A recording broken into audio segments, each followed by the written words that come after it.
vai ser a unidade 1.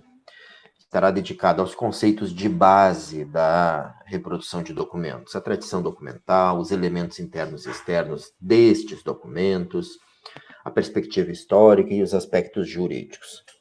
Isso quer dizer, então, que nós vamos dar uma olhada, uma retomada dos conceitos de documento, de informação manifestada, registrada em um suporte, seja analógico, seja digital. Nosso objetivo é construir uma base, eu quero construir um lastro para que eu possa discutir mais adiante questões mais complexas como a parte da digitalização de documentos e eliminação de originais. Ou seja, o decreto 10.278, publicado no ano passado, em 2020. Também vamos ver a reprodução de documentos e o seu resultado. O representante daquele documento que foi reproduzido, né? O resultado da reprodução de documentos, da digitalização, não é o documento, mas sim um representante digital. A gente vai cuidar bastante dessa acurácia terminológica, né? Esses elementos que tem muito a ver com a diplomática, que tem muito a ver com a ciência forense digital, e a questão da evolução, os aspectos jurídicos, a segurança jurídica, então, relacionado a esses documentos. Começamos, então, com documento, né? O que é um documento? É uma unidade de registro de informações. Qualquer que seja o formato ou o suporte, é isso. Isso dirime aquelas dúvidas ou aqueles equívocos, por exemplo, quando chegou a transformação digital e os órgãos começaram a chamar, por exemplo, informação, não é mais documento. Agora no digital é só informação. Não, é documento, informação manifestada e um suporte. Isso é bastante importante. Vamos tratar também do documento arquivístico, não só, mas além de documento, o documento arquivístico. Por que eu faço essa caracterização do arquivístico? A nossa disciplina ela é tanto para os cursos de arquivo, quanto bíblio, arquivologia, como biblioteconomia e documentação. E por que eu tenho que fazer a observação do arquivístico? Porque quando for arquivístico, aparece aí a especificidade e a complexidade, requisitos que têm que ser tratados de forma especial, como cadeia de custódia, como preservação digital sistêmica, como requisitos para manutenção da autenticidade, confiabilidade. Isso nós vamos ver mais adiante, não só na aula de hoje, como em toda a disciplina também. O documento arquivístico, o que é? Como é que eu vou identificar que ele é um arquivístico? Acabou de chegar para mim aqui um livro, para eu digitalizar, de um ator famoso, ou de um fotógrafo, ou de um músico, no meu centro de documentação. Isso é arquivístico, isso é bibliográfico, isso é museal. Eu tenho que fazer a pergunta se ele foi produzido em consecução das atividades ou funções da pessoa, ou do órgão.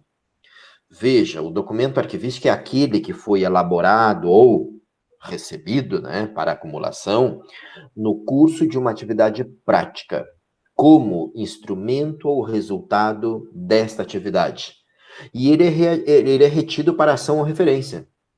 Então, se esse livro que eu estava dando o exemplo, a recém há pouco, daquele pesquisador, daquele músico, e ele é um livro que foi produzido pelo músico, ou não só produzido, viu, gente? Ele foi recebido pelo músico, acumulado pelo músico, relacionado às atividades ou funções daquele músico, ele é um documento arquivístico. Então, ele tem que ser identificado como arquivístico. A reprodução de documentos vai ter que considerar esses requisitos. Veja, a reprodução de documentos é uma só, a nossa disciplina é uma só, para arquivo e bíblio. Agora, quando for um material bibliográfico, nós vamos cuidar com metadados específicos bibliográficos. Quando for um material arquivístico, específico com requisitos arquivísticos, com metadados arquivísticos.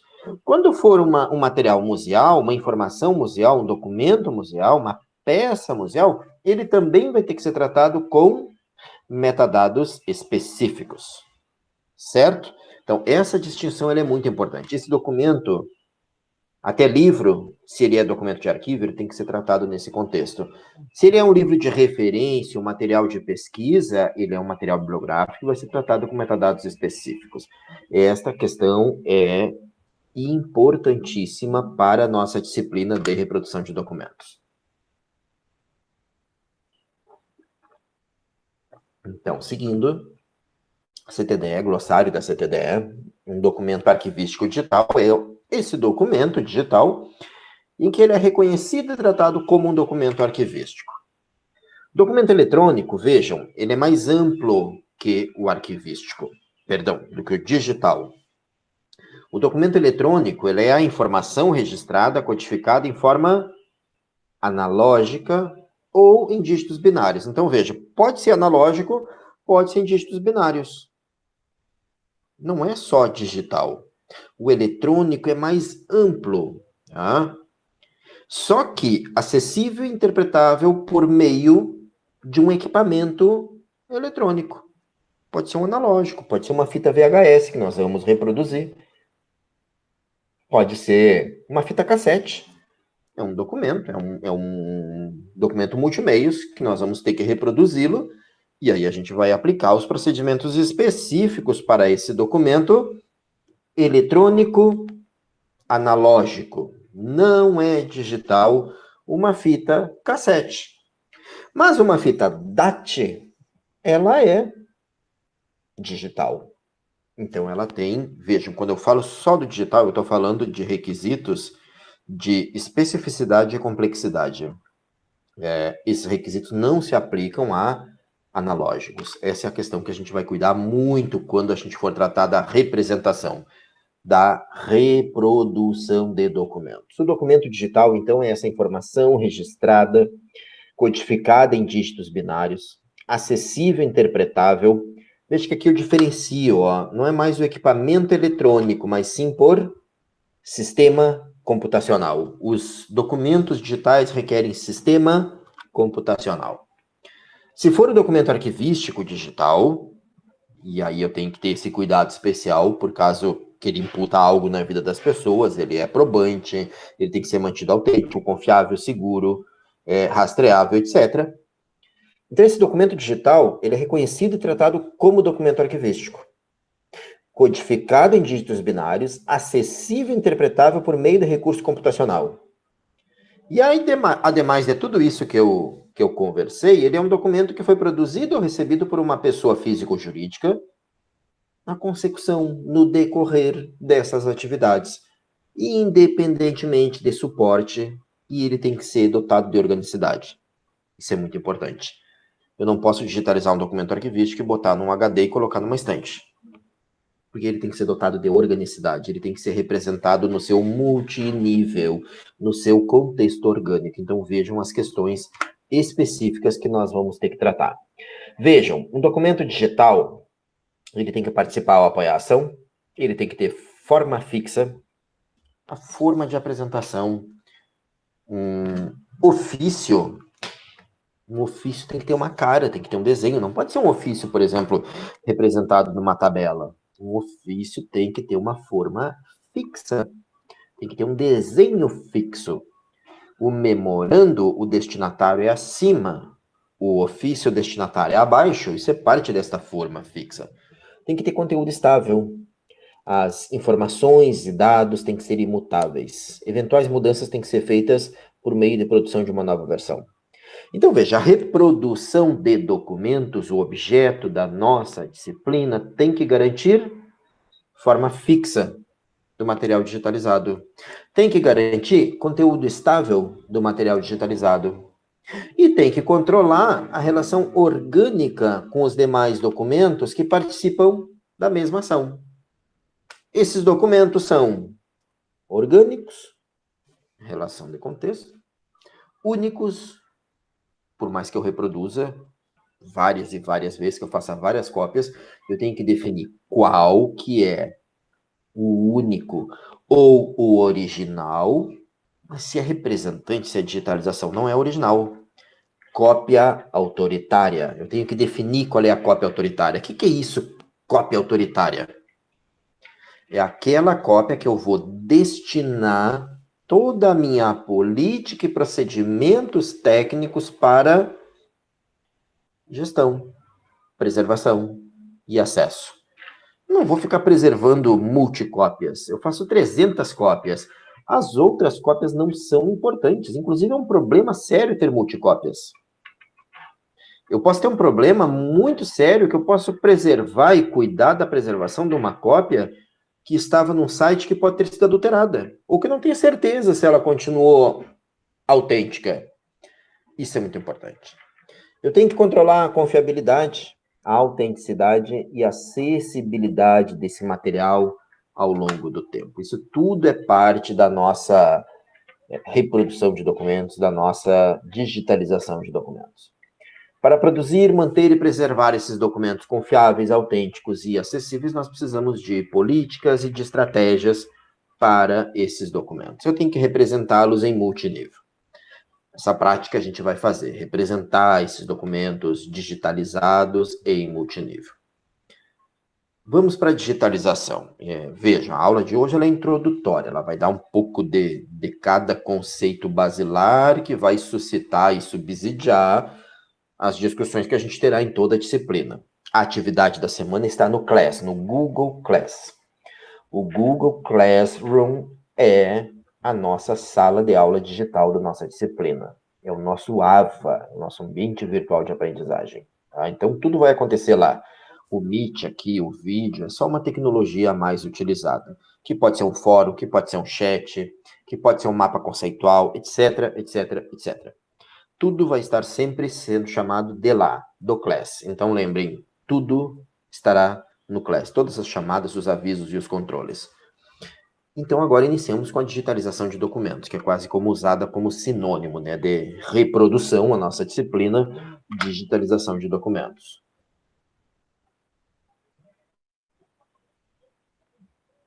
Uma aguinha para refrescar a garganta. Digitalização de documentos. É um representante digital. Quando eu digitalizo, eu não tenho documento digitalizado. Quando eu digitalizo uma obra, eu não tenho a obra digitalizada, eu tenho um representante digital daquela obra. Quando eu digitalizo um artigo, uma dissertação, uma tese, quando eu digitalizo um livro, eu não tenho o livro digitalizado, eu tenho o representante digital daquele original, porque eu não levo todos os elementos intrínsecos e extrínsecos daquela obra, daquele material, daquele documento, quando eu tiro uma foto dele. É impossível, eu levo alguns elementos, questões de autenticidade ficarão naquele suporte, naquele material que é o original. Com isso, vejo que a gente não deveria mais usar o termo documento digitalizado, para não passar a ideia de ser o documento, de poder ser o próprio documento. Não é, né? Ele é o quê? Ele é um representante, ele representa. É claro que esse representante ele pode ter força probante, ele pode ser utilizado em juízo, de acordo com a lei do país, de acordo com o universo normativo, mas ele não será o original, ele será um representante autenticado e preservado, mantido autêntico e confiável. Desculpa, autenticado e confiável esse representante. Então ele representa, ele é referencial ao seu analógico que foi digitalizado. Digitalização, outra questão importante, a representação de documento, a digitalização não é preservação. Ela pode só colaborar, ela reduz o manuseio do original, o que também pode, vejam bem essa questão, pode colaborar para o abandono do mesmo. Por isso a questão da política, por isso a questão de emanar uma política para uma biblioteca, para um arquivo, para um museu. Eu tenho que ter uma política de reprodução de documentos. Porque senão eu posso digitalizar orientado por um projeto, isso é muito comum. O meu foco é o digitalizado, eu abandono o original, e aí até aquela digitalização ela é abandonada em médio prazo, curto ou médio às vezes. para o financiamento de preservação, para o financiamento de acesso a longo prazo, de cuidado, e eu perco esses documentos que foram digitalizados, esses representantes, e eu perdi o original, então eu perdi tudo.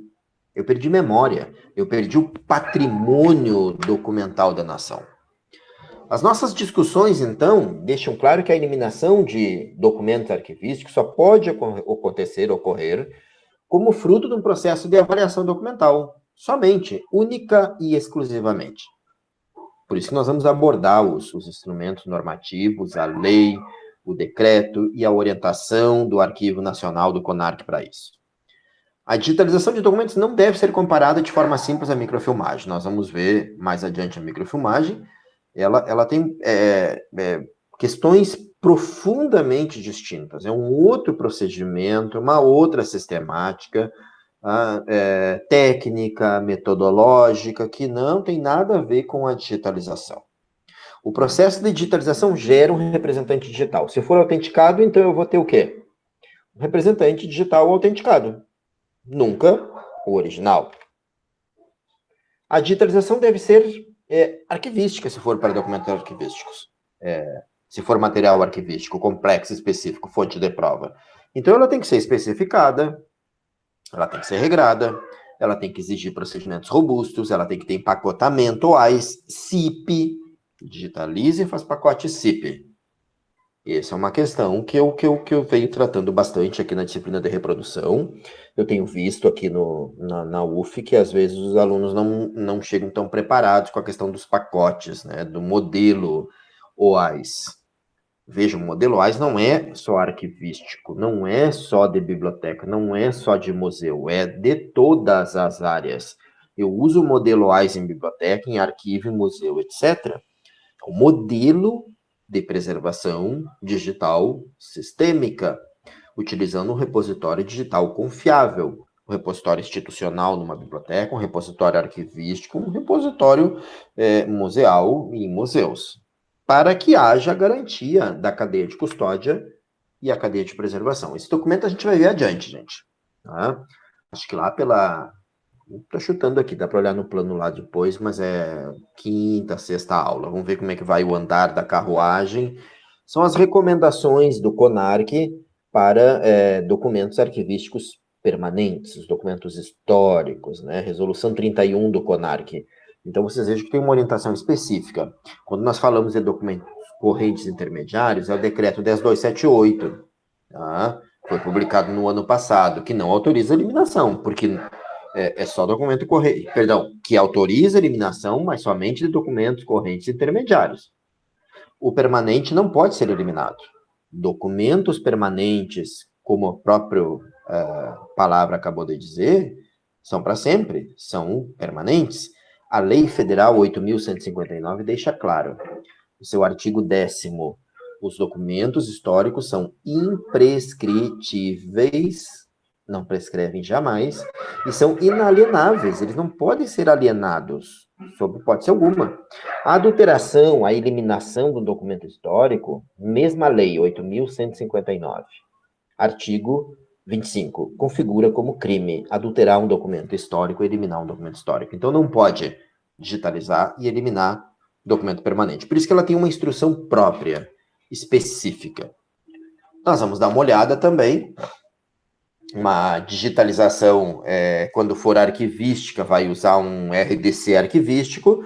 Quando for uma digitalização de um material bibliográfico, nós vamos utilizar um repositório institucional, um DSpace, por exemplo, no arquivo, em arquivemática. Em museus, a gente vai utilizar o Binder, que é um repositório para museus. Então, nós vamos citar esses materiais na hora da reprodução, da digitalização. A pergunta muito importante estamos falando de fundos ou de coleções? Vejam, os fundos são conjuntos orgânicos de documentos. Mesma proveniência, Michel Duchamp. Metadados específicos para o documento ISAD, NOBRAD ou regulamento específico. Quando eu falo de coleção, é outra coisa. Conjunto de documentos com características comuns que podem ser organizados por classes ou séries. Tá? A reunião é artificial ou intencional? E aí nós utilizamos metadados Dublin Core. Quando essa coleção é uma coleção bibliográfica, nós utilizamos metadados mais específicos, derivados de MARC 21, ou seja, o MODS, que é um subset do MARC 21. Então vejam como agora a representação de documentos, ou seja, a reprodução, ela começa a ficar regrada, ela começa a ficar especificada. E aí eu começo a criar com vocês aqui workflows específicos. Eu vou digitalizar essa coleção da atriz tal. A coleção, então, tem determinados metadados. Ah, mas aqui é a biblioteca digital desta pessoa. Ou eu vou criar a biblioteca digital, eu vou reproduzir. Então, eu tenho que utilizar metadados próprios para isso. MARC 21, ou subset, MODS. Mas essa mesma atriz, além da biblioteca digital dela, ela tem um acervo museal, ela tem algo que era muito caro para ela.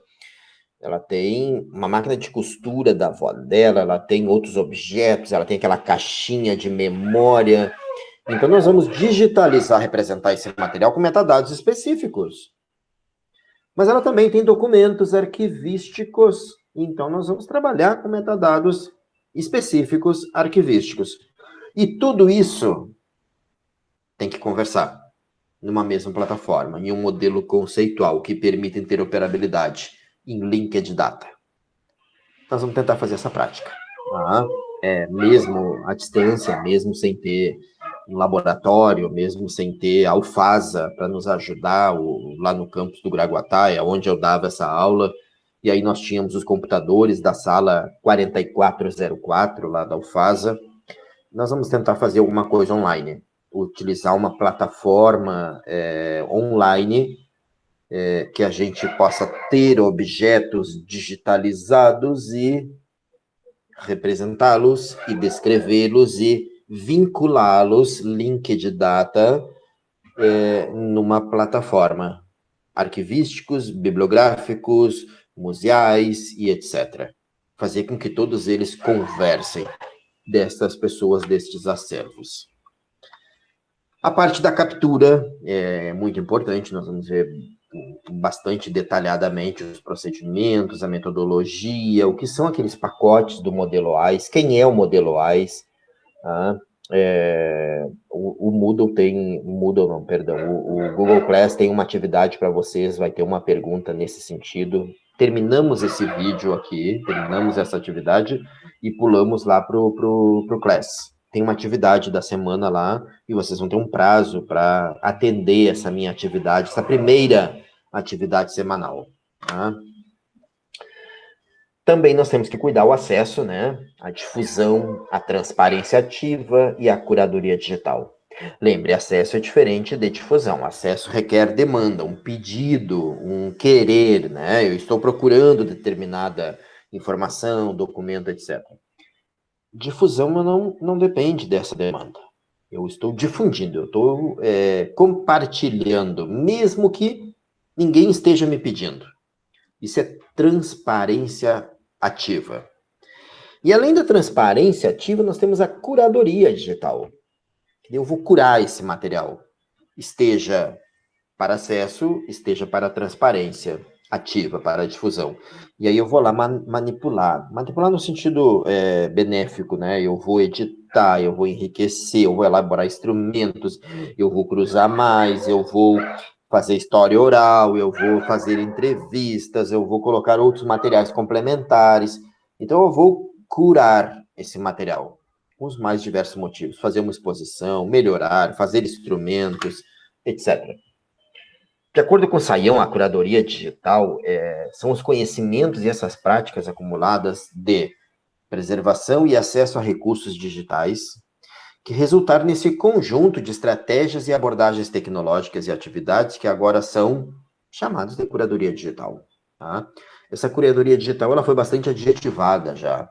Tem uma curadoria digital em biblioteca, tem uma curadoria digital bibliográfica, tem uma curadoria digital arquivística, tem uma curadoria digital museal. Então, nós vamos criando estas curadorias digitais considerando especificidades. Tem um ciclo de vida, a descrição e a representação da informação. Quando eu pego aquela representação que eu fiz, aquela digitalização, e aí eu a descrevo e represento. Esta foto aqui é da fulana com Beltrano, e aí eu começo a descrever e indexar. Tem o planejamento da preservação, quando eu vou definir como é que eu vou preservar essa curadoria, eu vou utilizar uma norma ISO internacional, ou AIS, que foi traduzida ao português do Brasil e virou SAAI, Sistema Aberto de Arquivamento de Informações.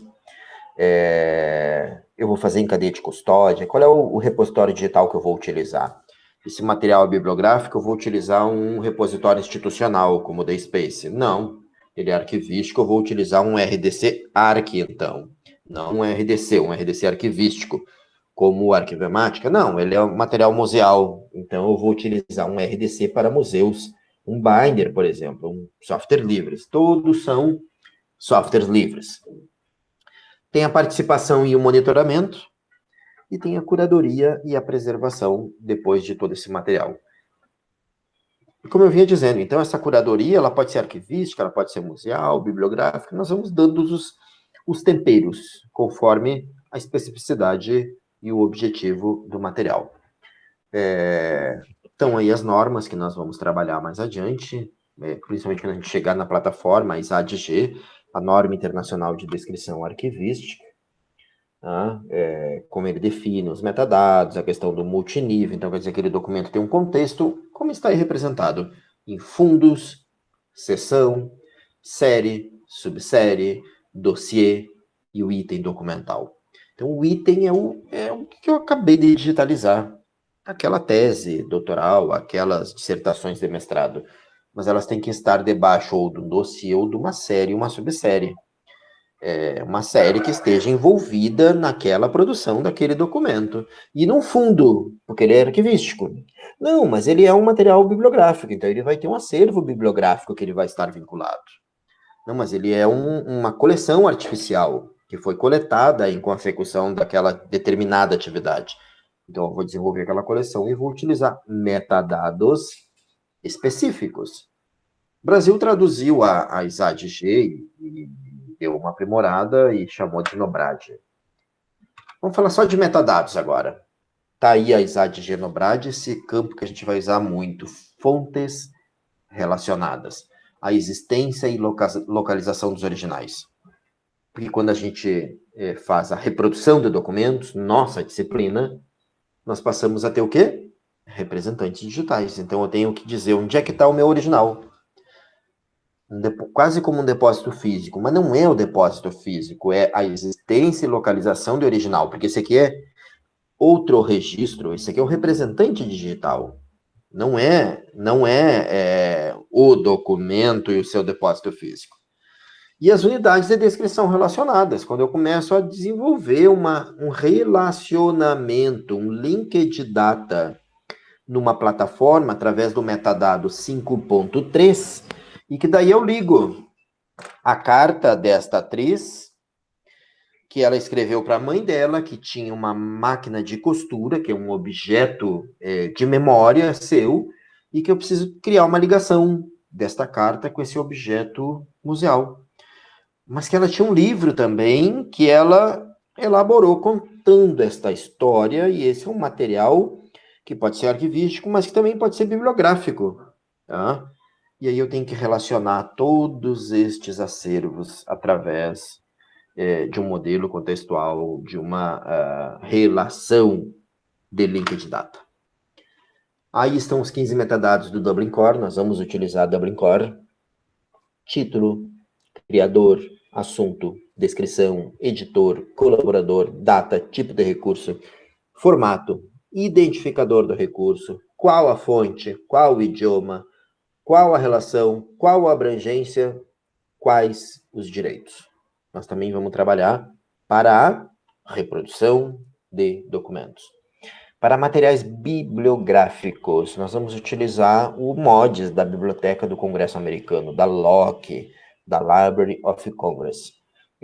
Vamos utilizar no Atom, no ICA Atom, que ele é um subset do MARC 21. Então, ele é um subconjunto do MARC 21.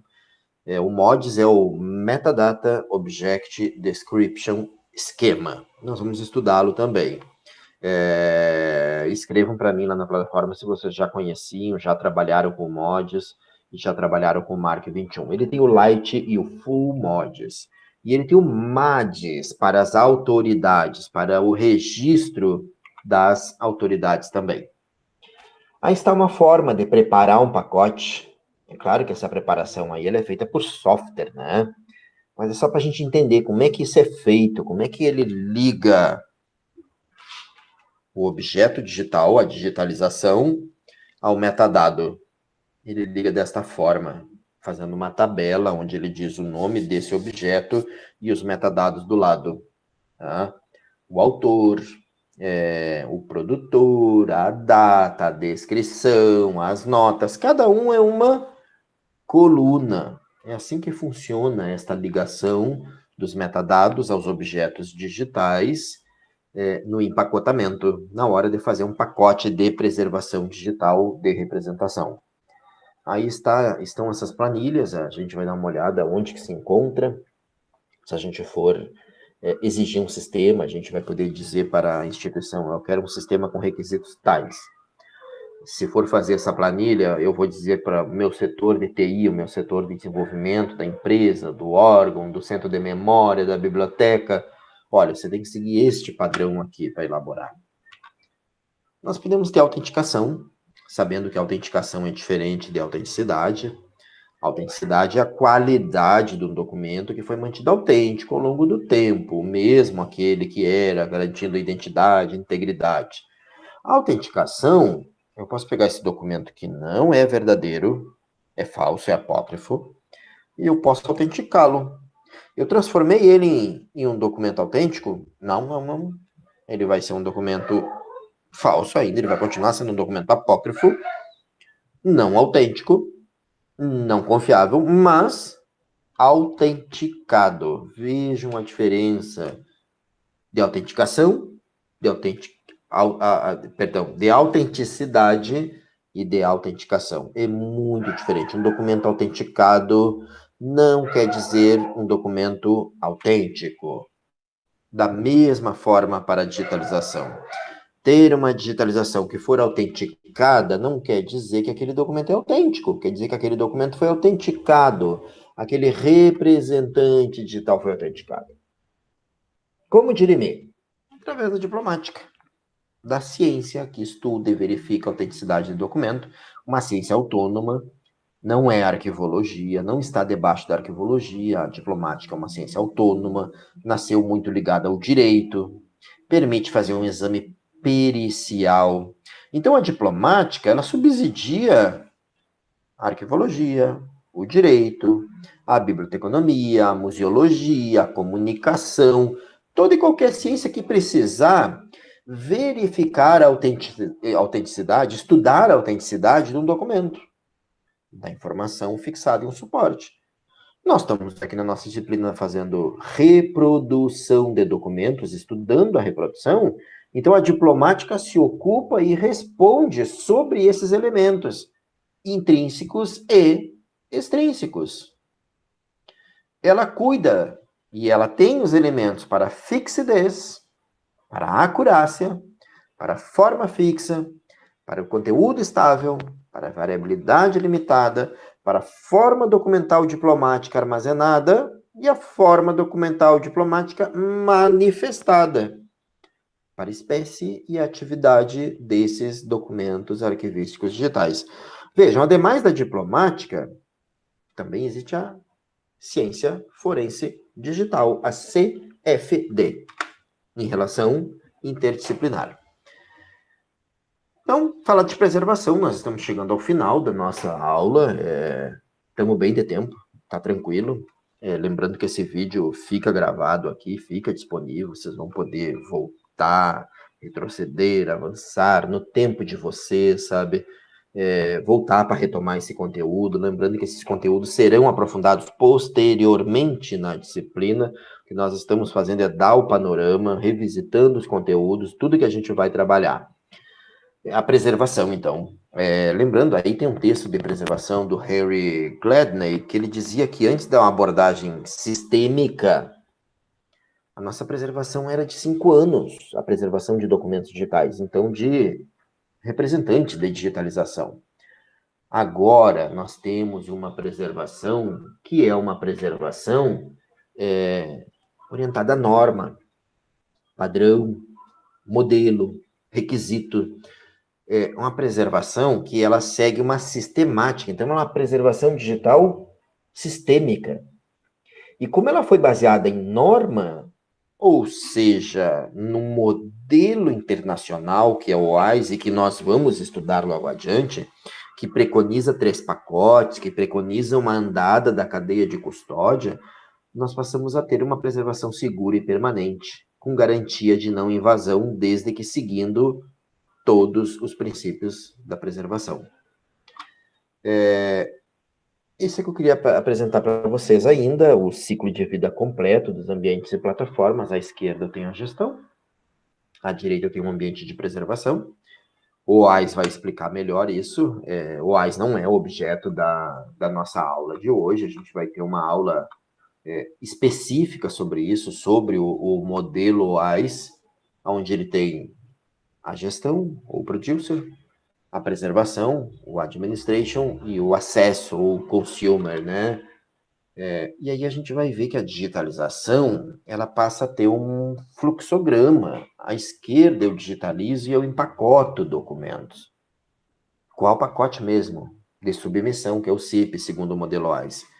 E aí ele vai para um ambiente de arquivamento, de preservação, que vai fazer o segundo pacote, que é o pacote de preservação, de arquivamento, que se chama AIP. O usuário não tem acesso nesse pacote, porque esse pacote é restrito, protegido, isolado, porque na computação, é claro que é evidente, é uma máxima que a gente tem na computação, que aonde um técnico, um especialista de computação chegar na frente daquele sistema, ele pode invadi-lo utilizando mais recursos computacionais ou menos, mais tempo ou menos, mas ele será invadido, ele pode ser invadido. Não há um sistema 100% infalível, computacionalmente falando. É por isso que foi criada uma norma que não é um sistema computacional. É uma norma que isola o ambiente de arquivamento e preservação. Seja para arquivo, seja para biblioteca, seja para museu, seja para TV digital, não importa. É um modelo internacional, é uma norma OAIS, ISO, traduzida ao português do Brasil como ABNT NBR 15472. Virou modelo SAI, Sistema Aberto de Arquivamento de Informações. E aí, como o usuário não tem acesso ao ambiente preservado, o AIP, que está aí na tela para vocês, ele vai ter acesso no DIP, no pacote de disseminação. Isso quer dizer que a biblioteca vai ter um repositório de preservação do AIP, do arquivo de preservação seguro, e ela vai ter um DIP acessível para o usuário. Se invadir a plataforma de acesso daquela biblioteca, não passa nada com os originais daquela biblioteca, porque o original está preservado no AIP, seguro, confiável e preservado a longo prazo. Esse andar todo nós chamamos de cadeia de custódia digital. Seja arquivística, seja bibliográfica, seja museológica, etc. É uma cadeia de custódia digital necessária para uma preservação digital sistêmica. É o que o direito tem encaminhado, né? Uma cadeia de custódia que agora é ressignificada. O Geraldo Prado diz isso para a gente. Nessa lei do pacote anticrime, eu não estou preocupado com as questões do pacote, mas sim com a questão... Tem várias questões que nós poderíamos debater sobre ele, mas nós estamos falando só sobre a cadeia de custódia digital aí. E aí, o que o Prado diz, o Geraldo Prado? Ele diz que agora a prova, a cadeia de custódia, não está mais ligada só à prova científica de laboratório. não só aquela perícia de laboratório, mas sim muito mais ampla, qualquer fonte de prova de natureza real. Então não se limita somente às coisas materiais, como uma faca, um fragmento de munição, um revólver, um fuzil, etc. Não. O que pode ser, gente? Pode ser um registro eletrônico, pode ser um chat, pode ser uma mensagem de voz, de e-mail, um livro, um registro numa biblioteca, um material museal pegado, qualquer objeto, um correio eletrônico que precisa de uma cadeia de custódia digital para garantir que esse material foi mantido autêntico e preservado ao longo do tempo. Por último, a relação desta ciência, então, da diplomática digital com a ciência forense digital, a CFD. Lembrando que a diplomática digital está mais para o documento arquivístico digital e a ciência forense digital está mais para a evidência digital. Ambas as ciências autônomas e com relações interdisciplinares têm a centralidade no objeto digital. Tá? Cópia autoritária. Só para não deixar passar, porque eu comentei, eu não tinha apresentado ainda, é aquela declaração de que esse é o material que eu vou me dedicar para preservar.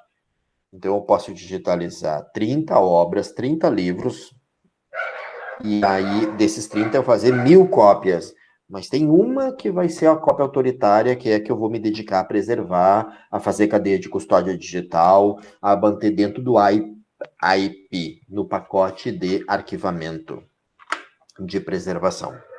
As assinaturas digitais nos repositórios digitais confiáveis, sejam arquivísticos, bibliográficos, museológicos, etc. Eu posso assinar para submeter ao meu repositório, meu RDC, seja RDC ou RDC-ARC. Eu posso assinar para disseminar, para dar acesso, e eu posso assinar para arquivar, para armazenamento. Então, praticamente no finzinho, quase chegando no finzinho, aí eu já libero vocês, não com o final da aula, mas sim com o final da parte do Meet aqui, do vídeo, sabendo que esse Meet vai ficar gravado, vai ficar disponível, mas aí nós vamos pular para onde? Nós vamos pular para o Class, aonde tem uma atividade. A garganta tá seca, gente, desculpa. Ou tem que ser água, ou tem que ser café. Considerações. Uma preservação digital sistêmica não basta digitalizar, tem que preservar. Nós precisamos digitalizar e preservar. Se a gente digitalizar ou reproduzir os documentos no storage, eu vou perder. Se eu reproduzir, botar numa pasta Z compartilhada, uma pasta H, pasta Y, que acontece muito nas instituições, essa pasta pode ser invadida, adulterada, os documentos podem ser falsificados. Então é muito importante que exista uma preservação digital sistêmica. Nós vamos abordar melhor essa preservação digital sistêmica. Não é só aplicar estratégia, não é só converter, migrar. É uma abordagem sistêmica. Arquivamento. Não dá para digitalizar e não arquivar. Não dá para digitalizar todos os dossiês dos servidores da casa e deixar isso num site que pode ser invadido, copiado e ferir a privacidade, a confidencialidade. Ferir a Lei Geral de Proteção de Dados, a LGPD. Não, eu tenho que arquivar para proteger. Eu tenho que garantir a confidencialidade. Nós já vimos anteriormente do modelo AIS, aquele lugar isolado, protegido, o pacote AIP. E é por isso que tem o outro pacote, que é o DIP. Nós vamos ver bastante isso. A cadeia de custódia digital. Quando for documentos históricos, se a gente for digitalizar, temos que ter muito claro e muito em mente.